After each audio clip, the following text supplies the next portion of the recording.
د مسلمان زندگی د الله رب العالمین د حکم مطابق تیرول دا ایمان او اسلام.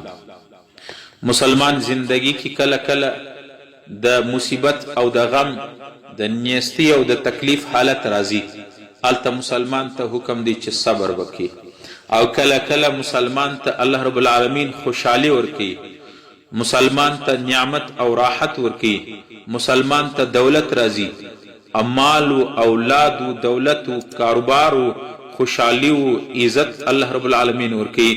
نو د نعمت په صورت کې به مومن هغه د خپل حافظ هغه بهر نزي، مومن به د الله رب العالمین شکر کوي، الله دا ستا نعمت چې ماته راکړی دی، دا نعمت تا د جانب دی، الله تعالی الحمد، یا الله شکر الحمدلله حمدا کثیرا، یا الله دا نعمت تا د جانب دی. د الله د نعمتو شکر به وباسي. د مؤمن شان داری قرآن کریم کې الله تعالی فرمای فاذکرونی اذکرکم، تاسو ما یاد کی، الله تعالی وایي زه به تاسو یادوم. ته چې د الله ذکر کې الله ستا ذکر کی، تا یادي. واشکروا لی ولا تکفرون، الله تعالی وایي زما شکر ادا کی، زما د نعمتو شکر ادا کی، ناشکری مه کوئ، ناشکری گناه ده.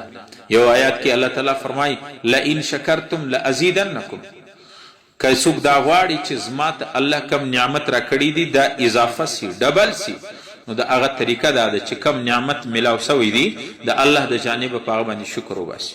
قرآن کې الله تعالی فرمایي لئن شکرتم لازیدنکم، که زما د نعمت شکر الله تعالی وایي ادا کې زه به اضافه کوم. ولئن کفرتم ان عذابی لشدید، او الله تعالی وایي که زما د نعمت نه شکر کوې بیا زما عذاب ډېر زیات دی. په دې وجه باندې علما لیکي چې د الله رب العالمین انتهایی زیات نعمتونه په موږ باندې شته. قرآن کریم کې الله تعالی فرمای وان تعودوا نعمت الله لا تحصوها، که تاسو د الله نعمتونه چې کم الله درکړي دي شمارل وغواړي، حساب کول وغواړي، الله رب العالمین وی بیا نس حساب لري. څومره نعمتونه الله رب العالمین مشترک کړي. او یو حدیث کې راځي چې پیغمبر علیه السلام فرمایي چې الله رب العالمین وايي، حدیث قدسی دی، زما بنده کته زما نه په کم رزق باندې خوشاله سوی راضی سوی، الله رب العالمین فرمایي بنده بیا زستانه په کم عبادت باندې، په لږ عبادت باندې الله رب العالمین عزت تاسو راضی کیږي، راضی. په دې وجه علما لیکي چې د مسلمان په زندگی کې بار بار به مسلمان د الله قدم قدم به د الله شکر وباسي.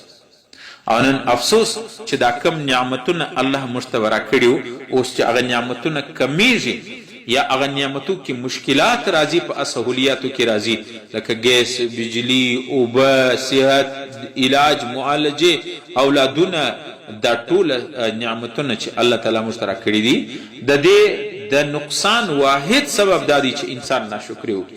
او نن د انسانانو کې ناشکری زیات. الله رب العالمین مشت څومره زیات نعمتونه را کړي. الله تعالی قرآن کې فرمایي وفي انفسکم افلا تبصرون، ستا په جسم کې چې الله وایي ما کم نعمتونه ایښي دي ته دا نه وینې، دې ته نه ګورې، زما د نعمتو شکر ګزاري نه کوې. اوس دا ګوره د الله سم یو غوښه ده، دا هم غوښه ده، دا گوشت دی غوښه ده، او دا زبان هم یو غوښه ده. لاس خبرې نه کوي، د لاس غوښه خبرې نه کوي، دا کوچنی زبان دی، په دې کې الله رب العالمین څومره کرامات ایښي دي، په دې کې څومره الله رب العالمین کمالات ایښي دي.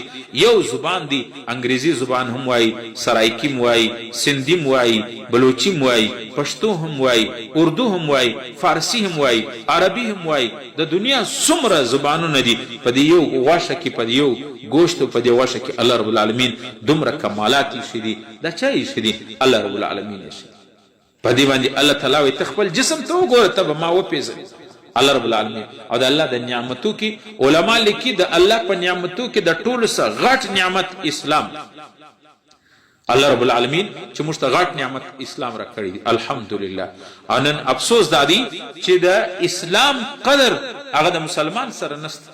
مسلمان د اسلام د الله نعمت نه بولی، بس مسلمان دا بولی چې ما سره گاډي را سره زما خپل مکانی او زما جیب کې بټوا مې د پیسو ډکې، نو بیا دا د الله نعمت دی. الله بنده الله رب العالمین چې اسلام دولت درکړي، دا عظیم دولت، دا هغه دولت چې په قبر کې تعالی کرامت دی، دا هغه دولت چې په میدان محشر ته کرامت دی، دا هغه دولت چې همیشه همیشه د قیامت په ورځ باندې تا جنت او کامیابی درکړي.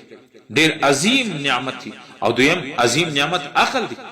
الله رب العالمین موږ ته عقل راکړی دی. د عقل ډیر عظیم او غټ نعمت. په دې وجه باندې د الله د نعمت قدردانی کول پکار دی. قرآن کې الله تعالی فرمایي واما بنعمت ربک فحدث. الله تعالی وایي زما نعمت بیان کړه، زما د نعمت قدر وکړه. بل آیت کې راځي قرآن کریم کې الله تعالی فرمایي کلوا من رزق ربکم واشکروا له. د الله رزق وخوري لیکن شکر گزاري به د الله کوي، ناشکري به نه کوي. اول آیت کې الله تعالی فرمایي چې د قیامت په ورځ چې څومره نعمتونه الله تعالی تاسو ته درکړي دي، که د دې نعمت شکر گزاري مې نه وکړه لتسألن یومئذ عن النعیم. الله تعالی وایي په میدان محشر به زه د خپلو نعمتونه چې څومره نعمتونه مې درکړي د دې شکر گزاري دې کړې ده که نه، د دې تپوس به الله رب العالمین وایي په میدان محشر کوم.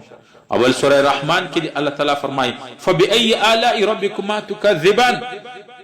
تاسو به د الله کم نعمت انکار وکړي، کم نعمت به تکذیب وکړي. الله رب العالمین څومره نعمتونه مشترک کړي. یو واقعه عجیبه واقعه حضرت عمر رضی الله عنه و امیر المؤمنین هغه تیرېدی، یو سړی ولیدي په لار کې.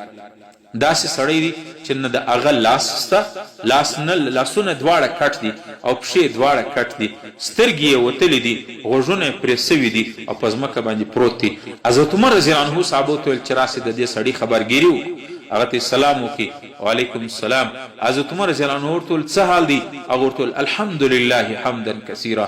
د الله ډېر زیات حمد وایم، د الله ډېر شکر گزاري کوم. حضرت عمر وخندل، بیا هغه ته وویله د الله په کم نعمت باندې شکر کوې، د مزل او د هغه دپاره رفتار دپاره پښې دې کاټ دي او د نیولو دپاره لاس نه لرې، خپل هغه لباس نسې په تړلی او د لیدلو دپاره سترګې نه لري، غوږونه نسته، نو ته د الله څه نعمت کم نعمت شکر گزاري کوي چې دومره خوشحاله وایي. هغه ورته ویله عمر امیر المؤمنین خاموش شه، دغه ته چې کم سوال وکړي دا زما په ذهن کې ورځ رالی.